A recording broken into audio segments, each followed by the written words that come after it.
Study IQ IAS, अब तैयारी हुई अफोर्डेबल। नमस्कार दोस्तों जनरली जब भी आप अपना पैसा बैंकों के अंदर रखते हैं तो आपको एक इंटरेस्ट मिलता है, इंटरेस्ट रेट। जैसे कि मान लीजिए अगर आपने पैसा सेविंग्स अकाउंट में रखा तो आपको मैक्सिमम उस पर 3.5-4% तक इंटरेस्ट रेट मिल जाएगा। अगर आप टर्म डिपॉजिट में रखते हो, फिक्स डिपॉजिट में, तो उस समय आपको मैक्सिमम शायद 6.5% या फिर 7% तक आपको इंटरेस्ट रेट मिल जाएगा। लेकिन अगर आपसे बोला जाए कि आपके पैसे पर आपको 9%, कई केस में तो 12% इंटरेस्ट मिल सकता है, तो जाहिर सी बात है इसमें बहुत सारे लोग इंटरेस्ट दिखाएंगे। लोग इंटरेस्टेड होंगे कि हाँ, हम यहाँ पर अपना पैसा रखना चाहते हैं जहाँ पर ज़्यादा इंटरेस्ट मिल रहा है।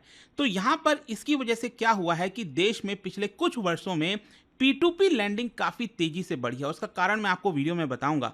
हुआ क्या है कि अभी रिसेंटली RBI का कुछ स्ट्रिक्ट रूल्स सामने आया है, जिसकी वजह से बताया जा रहा है कि अब जो P2P लैंडिंग है वो ख़त्म हो जाएगी। ये आप खबर देख सकते हो, P2P प्लेयर्स से new RBI norms make their business unviable. और इसी को थोड़ा डिटेल से हम चर्चा करेंगे कि एग्जैक्टली है क्या, RBI का नियम क्या आया, इसमें प्रॉब्लम क्या थी, काफ़ी कुछ आपको जानने को मिलेगा। चलिए आगे बढ़ते हैं, लेकिन उससे पहले मैं आप सबको बता दूं कि 31 अगस्त से स्टडी IQ का एक बहुत ही स्पेशल बैच लॉन्च हो रहा है जिसका नाम है प्रतिज्ञा प्लस फॉर UPSC 2025। देखिए, इसमें सबसे खास बात यह है कि अगर आप 2025 का सिर्फ प्रीलिम्स भी क्रैक कर लेते हैं तो जो पूरा फीस है वो तो आपको रिटर्न किया ही जाएगा, साथ ही साथ आपके पास कैश रिवॉर्ड जीतने का भी मौका है हर हफ्ते, क्योंकि इस बैच को स्टार्ट होने के एक हफ्ते बाद और हर हफ्ते अगले साल तक जो टेस्ट है वो आपको कराया जाएगा संडे को, जो MCQs वाला होता है, प्रीलिम्स वाला टेस्ट, और उसमें जिसका भी टॉप रैंक आएगा उसको 11,000 रुपीज़ का कैश रिवॉर्ड मिलेगा।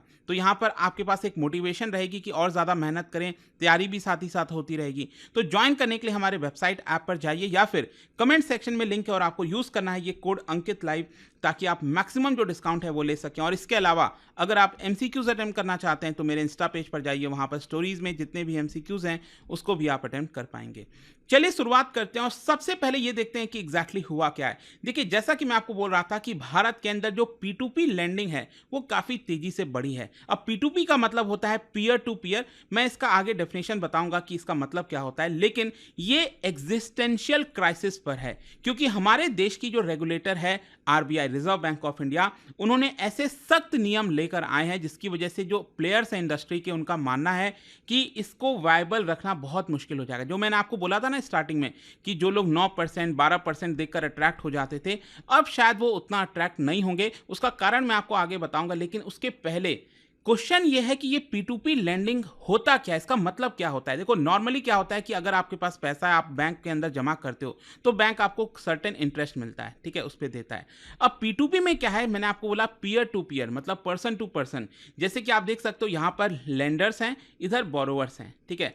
अब ज़्यादातर यही होता है ना कि हमारे इकोनॉमी के अंदर बहुत से ऐसे लोग हैं जिनको पैसे की ज़रूरत है। अब किसी भी चीज़ के लिए हो सकता है, गाड़ी लेना है, पर्सनल खर्चे के लिए चाहिए। कई लेंडर्स होते हैं जिनके पास एक्स्ट्रा पैसा पड़ा हुआ है, वो यहाँ पर इंटरेस्ट पर अपना पैसा देना चाहते हैं। तो यहाँ पर क्या है कि दोनों को मैच करने के लिए एक प्लेटफॉर्म बनाया गया है जिसका नाम है P2P प्लेटफॉर्म। तो ये जो प्लेटफॉर्म है लेंडर्स और बोरोवर्स को मैच कराता है। उनके बीच में एग्रीमेंट होता है कि जैसे मान लो अगर बोरोवर को 6 महीने के लिए पैसा चाहिए तो लेंडर कहेगा ठीक है, हमें यहाँ पर 12% इंटरेस्ट रेट दे दो, हम आपको दे देंगे। तो बोरोवर कहेगा चलो ठीक है, अच्छी बात है। क्योंकि कई बार क्या होता है, जैसे कि मान लीजिए अगर आप बैंक से पैसा ले रहे हो पर्सनल लोन के लिए, उसमें हो सकता है आपको 14% इंटरेस्ट देना पड़े, तो बोरोवर को लगेगा ना कि भाई मुझे तो यहाँ पर सिर्फ 12% देना पड़ रहा है, तो सस्ते में मिल रहा है, तो वो हो जाएगा। वहीं लेंडर्स के पर्सपेक्टिव से देखिए, अगर वो अपना पैसा बैंक में जमा करता, कहीं जमा करता, मैक्सिमम उसको 7% इंटरेस्ट मिलता है, यहाँ पर उसको 12% इंटरेस्ट मिल रहा है। तो दोनों के लिए विन विन सिचुएशन है। तो इसी की वजह से ये जो पूरा P2P लैंडिंग है वो काफ़ी तेज़ी से बढ़ रहा था। तो यहाँ पर इन दोनों को मैच कराने के लिए होता है P2P प्लेटफॉर्म। और आप देखोगे तो कई सारे हैं, जैसे लिक्विड लोन्स हो गया, रूपी सर्कल हो गया, इंडिया P2P, फेयरसेंड, ये सब P2P प्लेटफॉर्म है, ठीक है। और इनको फायदा क्या होता है P2P प्लेटफॉर्म को, ये बीच में हो सकता है 1% इंटरेस्ट अपना खुद का चार्ज कर लेते होंगे, मतलब जितना भी इंटरेस्ट है उसमें 1% एक्स्ट्रा अपना खुद का ले लेते होंगे यहाँ पर। तो हो सकता है लेंडर को यहाँ पर 11% मिले और यहाँ पर जो बोरोवर है उसको 14 मतलब वो भी 12% दे रहा है, तो 1% इनको फायदा हो गया यहाँ पर। तो स्टिल लेंडर्स को तो यहाँ पर फायदा ही है ना कि उनको 11% जो है इंटरेस्ट रेट मिल रहा है। तो इस तरह से ये P2P लेंडिंग वर्क करता है। नॉर्मल केस में तो ऐसा ही होना चाहिए, लेकिन इसमें काफ़ी गड़बड़ी आई है जो मैं आपको आगे बताता हूँ। लेकिन साथ ही साथ आपको ये भी समझना है कि अब आप कहोगे कि सब लोग इसी में पैसा क्यों नहीं डाल देते? कि देखिए बैंकिंग सिस्टम में क्या है कि आपका पैसा काफ़ी सिक्योर होता है। हम कहते हैं ना कि जब रिस्क कम है तो यहाँ पर जो इंटरेस्ट है, जो प्रॉफिट है वो भी थोड़ा कम ही रहता है। जब रिस्क ज़्यादा रहता है तभी आपका प्रॉफिट भी ज़्यादा रहता है। तो सेम उसी प्रकार से यहाँ पर भी है। यहाँ पर आपको ज़्यादा इंटरेस्ट क्यों मिल रहा है? क्योंकि खतरा ये है कि आपका पैसा डूब भी सकता है। जो बोरोवर ने पैसा लिया था, हो सकता है शायद आगे चलकर वो पैसा ना दे। अब यहाँ पर कोई ऐसा तो है नहीं कि आपको पैसे की गारंटी दे रहा है। ये P2P प्लेटफॉर्म सिर्फ मैच कराते हैं आपको। ये गारंटी ये नहीं देते हैं कि हम आपको हाँ पैसा देंगे ही देंगे, या इन केस वो डिफॉल्ट कर गया तो इस तरह से चीजें हैं। तो रिस्क है इसमें, एक तरह से आपको ये समझने की जरूरत है। अब क्वेश्चन ये है कि आरबीआई ने क्या किया। देखो आरबीआई ने रिसेंटली क्या किया है कि जो P2P प्लेटफॉर्म है उनके ऊपर कुछ प्रतिबंध लगा दिए हैं। जैसे कि अभी हुआ क्या था कि नॉर्मल केस में P2P मैंने आपको समझाया, लेकिन हो क्या रहा था कि रिसेंटली जो P2P प्लेटफॉर्म है वो काफ़ी सारी दूसरी चीज़ें कर रहे थे। जैसे कि यहाँ पर कह रहे थे आपको मिनिमम रिटर्न मिलेगा। जैसे अगर आप क्रेड देखोगे, क्रेड जो है, ठीक है, क्रेड आपने सुना होगा, तो उसमें वो लोग कहने लग गए कि कम से कम आपको 9% हम इंटरेस्ट देंगे। आपको 9% का जो इंटरेस्ट रेट है वो एक तरह से मिल जाएगा। इसी तरह से और भी कई प्लेटफॉर्म है यहाँ पर जो कहने लग गए कि आपको हम इतना % इंटरेस्ट देंगे। तो ये जो मिनिमम रिटर्न एक तरह से गारंटी करना, ये गलत है, आरबीआई ने कहा है। तो इसके ऊपर बैन लगाया गया है। फिर दूसरा यहाँ पर इंस्टेंट लिक्विडिटी। देखो हुआ क्या, मैंने आपको बोला कि जैसे बोरोवर है उसने 6 महीने के लिए पैसा लिया और लेंडर जो है उसने कहा चलो ठीक है मैं 6 महीने के लिए पैसा दे रहा हूं, तो इसको पैसा कब मिलना चाहिए? 6 महीने के बाद ही मिलना चाहिए। लेकिन रिसेंटली P2P प्लेटफॉर्म क्या करने लग गए, लेंडर्स को ये कहने लग गए कि डोंट वरी, अगर आप 1 महीने बाद भी अगर आपको पैसा चाहिए तो हम आपको यहां पर दे देंगे पैसा। आ रहा है समझ में? तो ये चीज गलत है, ऐसा नहीं होना चाहिए। तो ये जो इंस्टेंट लिक्विडिटी का ऑप्शन दिया जा रहा था, इसके ऊपर बैन लगा गया है आरबीआई के द्वारा। साथ ही साथ ये कहा गया है कि P2P को एक तरह से इन्वेस्टमेंट प्रोडक्ट की तरह प्रमोट किया जा रहा था। बहुत सारे प्लेटफॉर्म कह रहे थे आप बैंक में पैसा क्यों डाल रहे हो, हमारे पास पैसा रख दो, इन्वेस्टमेंट एक तरह से। तो ये जो प्रोडक्ट है वो इन्वेस्टमेंट वाला चीज नहीं है, ये आरबीआई ने कहा है।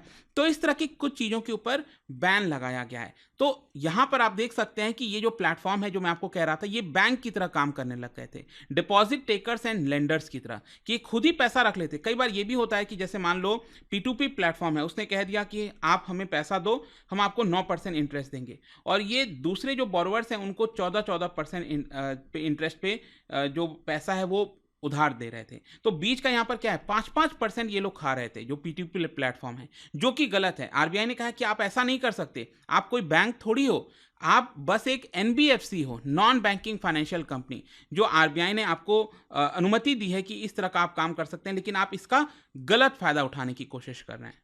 लेकिन हुआ क्या कि यहाँ पर जो इस तरह के फैसिलिटी दे रहे थे P2P प्लेटफॉर्म, इसी की वजह से बहुत से लोग अपना पैसा बैंक में ना रखकर यहाँ पर P2P प्लेटफॉर्म में रखने लग गए। और इसीलिए आप देख सकते हो देश में इसमें बहुत तेजी से इजाफा हुआ। करीब 1 मिलियन से लेकर 1.5 मिलियन के बीच में लेंडर्स हैं और 10,000 करोड़ लोगों ने उधार दिया था, लैंड किया था यहाँ पर पैसा। तो ये इंडस्ट्री काफ़ी तेजी से ग्रो हो रही थी। साथ ही साथ मैं आपको ये भी बता दूं, देखो क्या है, मैंने आपको बोला कि यहाँ पर P2P प्लेटफॉर्म कौन से हैं, जैसे लिक्विड लोन्स हो गया, रूपी सर्कल हो गया। अब इन्होंने क्या किया कि इसको और बेटर बनाने के लिए जो फिनटेक कंपनीज होती हैं उनके साथ टाई अप कर लिया। जैसे आपने क्रेड के बारे में सुना है, भारत पे सुना है, ये रियल P2P प्लेटफॉर्म नहीं है, ये तो क्या है कि फिनटेक है। फिनटेक मतलब क्या होता है कि आप एप्लीकेशन अगर आजकल आ गए हैं ना काफ़ी ज़्यादा, मोबाइल पर आप ऐप डाउनलोड करते हो, उसमें सब कुछ कर लेते हो। जैसे क्रेड अगर आप देखोगे उसमें आप अपना क्रेडिट बिल पे कर सकते हो, गैस का कनेक्शन का बिल, मतलब सब कुछ कर सकते हो, बोरो कर सकते हो, उधार दे सकते हो, उनमें डिपॉजिट कर सकते हो।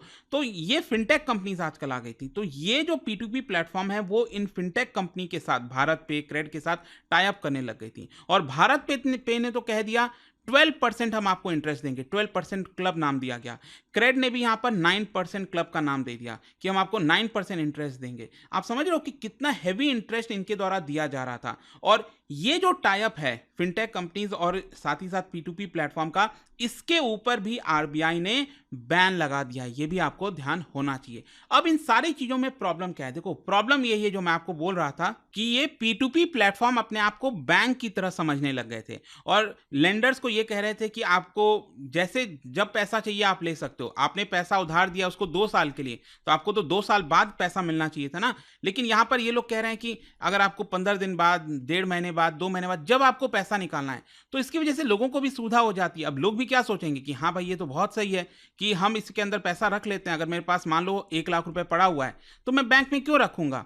मेरे को क्यों 3-4% इंटरेस्ट में मैं खुश रहूं? यहाँ पर मुझे 12%, 9% इंटरेस्ट मिल रहा है, मैं अपना पैसा यहीं रख दूंगा और जब मन चाहे उसको निकाल दूंगा। तो यहाँ पर अब आरबीआई ने इसके ऊपर कंप्लीट बैन लगाया है। आरबीआई ने साफ कह दिया है कि जब वो बोरोवर जिसने पैसा लिया था, जब वो आपको पैसा पे करेगा, तभी आपको वो पैसा मिलेगा। ऐसा नहीं है कि जब मन चाहे आप पैसा ले लोगे। और बोला है कि जब एक्सपायरी होगी, जब मैच्योरिटी होगी, तो बोरोवर मान लो उसने 1 लाख रुपए लिया था, तो 1 लाख रुपए क्या होगा, उस दिन एस्क्रो अकाउंट में चला जाएगा और फिर 1 दिन के बाद जो लेंडर था उसको पैसा रिटर्न कर दिया जाएगा विथ इंटरेस्ट। आ रहा है समझ में? तो ये पूरा सिस्टम लाया और साथ ही साथ P2P प्लेटफॉर्म को भी ये कहा है कि आप मनमाने तरीके से जितना चार्ज करना चाहो ऐसा नहीं है, आपको एक फिक्स्ड फी चार्ज करना पड़ेगा इसके लिए। आप बस एक सर्विस प्रोवाइडर हो, आप बैंक नहीं हो। ठीक है, आई होप कि आपको समझ में आ गया होगा। वैसे मैं आपको बता दूं, अभी जब मैं वीडियो बना रहा था उसकी जस्ट कुछ देर पहले ये खबर आती है कि यहां पर आरबीआई ने 2 P2P प्लेटफॉर्म के ऊपर हैवी पेनल्टी लगाई है क्योंकि उन्होंने रूल्स को फॉलो नहीं किया। एक तो लेन देन क्लब और लिक्विड लोन्स, ये 2 P2P प्लेटफॉर्म है।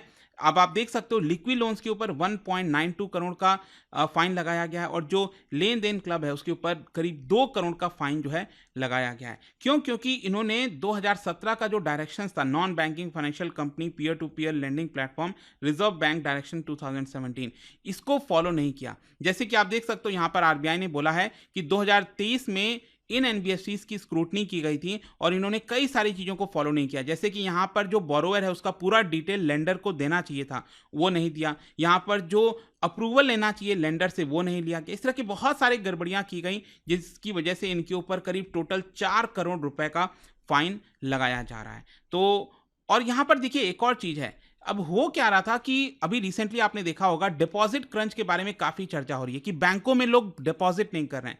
तो ये भी एक कारण हो सकता है कि बहुत से लोग अपना पैसा स्टॉक मार्केट वगैरह में तो डाल रहे हैं, लेकिन P2P प्लेटफॉर्म में भी अपना पैसा दे रहे हैं, रख रहे हैं और बैंकों के अंदर अपना पैसा नहीं रख रहे हैं। और इसी कारण की वजह से अभी आरबीआई भी थोड़ा सा एक्शन में आई है और वो इन P2P प्लेटफॉर्म पर शिकंजा कसना चाहती है, उनके ऊपर रूल्स एक तरह से कड़े कर रही है।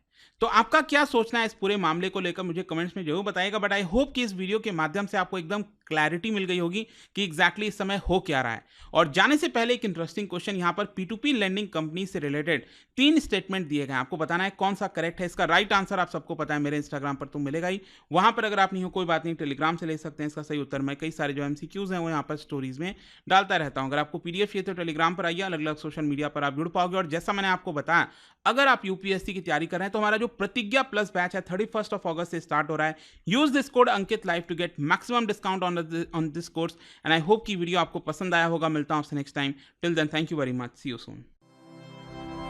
स्टडी IQ IAS, अब तैयारी हुई अफोर्डेबल।